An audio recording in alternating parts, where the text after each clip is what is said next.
Mount the telephone base on the wall for tabletop use. Here is how. The following step will guide you to connect the telephone base with a standard dual-stud telephone wall mounting plate. You may need a professional to install the mounting plate before the setup. First, press and release the blanket of the telephone base's back cover.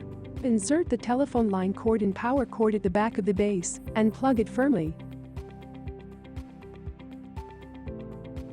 Then, close the back cover and place the power cord and telephone line cord in the slots.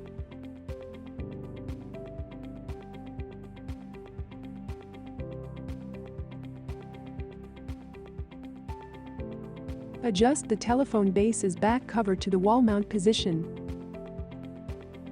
On the handset holder, release the handset tab at the bottom and install it upside down to hook the handset.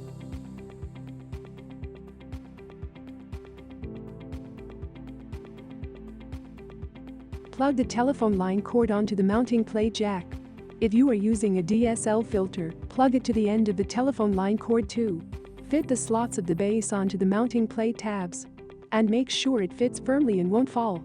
Finally, plug the power adapter to the power supply. Bundle the excessive cords neatly with twist ties. And you are done. For more helpful tips, subscribe to the VTech support channel or check out our other videos to keep watching.